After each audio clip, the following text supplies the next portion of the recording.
you. Thank you, everyone. Welcome to Lilly the Lash and Friends.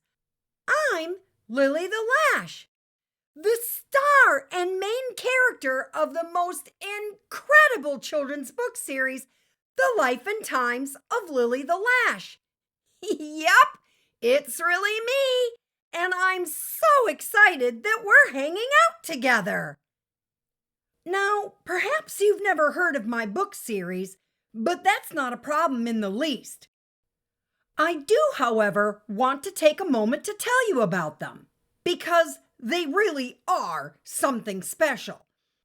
The artwork in each book is so incredible that the images seem like they're going to jump right off the page.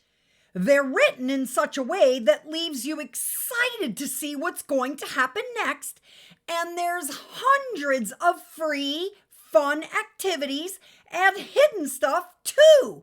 So super duper cool. I, myself, am an eyelash fairy.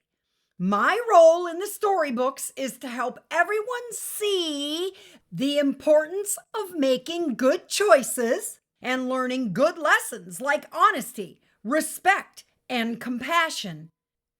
I could tell you more, but I think we should just stop and listen to this real live story that I just received from one of my friends. Come along now as we explore our friend's story. This is from Samuel. He's from Toronto, Canada, and he's 7 years old. Samuel writes, "Dear Lilly the Lash, just so you know, my Nana is helping me write this to you today.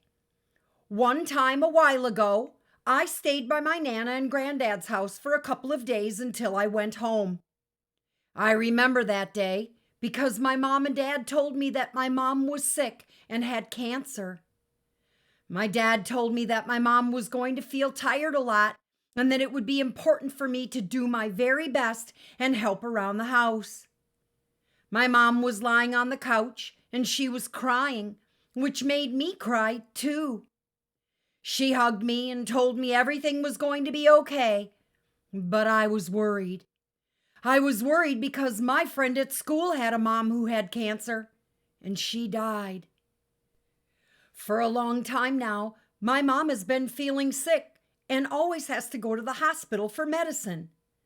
I'm always worried because she comes home from there and still feels really sick and throws up too.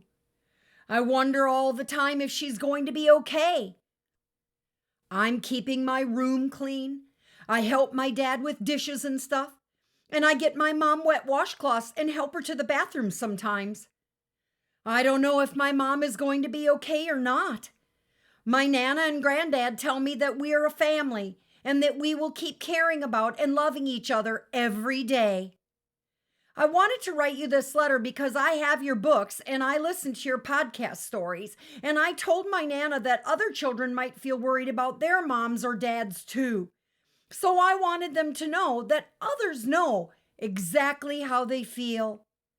Nana says it's so nice that I would want to share my story. I'm glad I did. Thank you for loving me, Lilly. Yours, Samuel." My goodness, Samuel. Your heart is just so big and caring.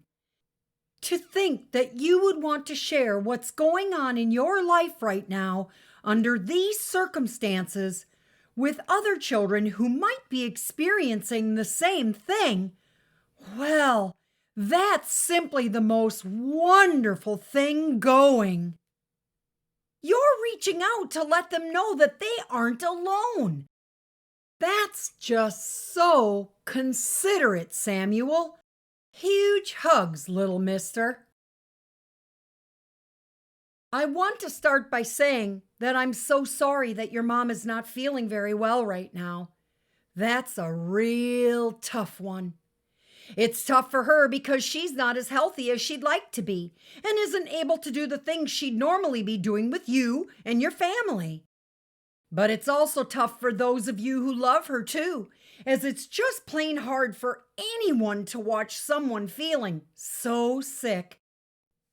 Nobody wants someone they love to feel yucky, so when that happens, we all want to get them fixed up as soon as we possibly can. But that's just not always possible. Our health is often out of our control, and it leaves everyone involved feeling worried and sad. Thankfully, you have your Nana and Granddad who seem to be a super special support to you guys and are there for all of you to help you through this tough time. That's so reassuring. Keep doing exactly what you're doing, Samuel. Keep helping your dad around the house and doing what you can for your mom when she needs it. Keeping busy is a great way to reduce some of that worried energy. It'll take a bunch of tasks off your dad's plate, and it'll help everyone feel a little more in control. You see, when a person becomes ill, as your mom has, everyone feels so helpless. There's so much that you can't fix. You can't make it better, and you can't control. It leaves everyone feeling disconnected and frazzled. So finding ways to feel a little more in control is so important. For example, when chores around the house get done, people feel more organized and in control because they completed that task. I know that may sound silly because it's just a chore, but I'm telling you now, to take charge and complete a task that you can handle on your own, like sweeping the kitchen floor or feeding the family dog, will make you and everyone in the house feel less frazzled. And that, my friend, will matter in more ways than one. Okie dokie, my time is up. I gotta straighten my wings and get flying. But I have a quick question. Do any of my friends out there want to share their story with the listeners? Do you have a concern or something awesome you'd like to tell everyone about? All you have to do is have your parent or guardian contact me through the author of the series, Julie Woik. You can find her email address on my website, which is lillythelash.com. That's LILLYTHELASH.com. Well, that's it for now. I can't wait to hear what you have to say. Remember, Lily's always listening. It doesn't take much for us to say something kind. Together, we can make the world a better place in the blink of an eye. See you later!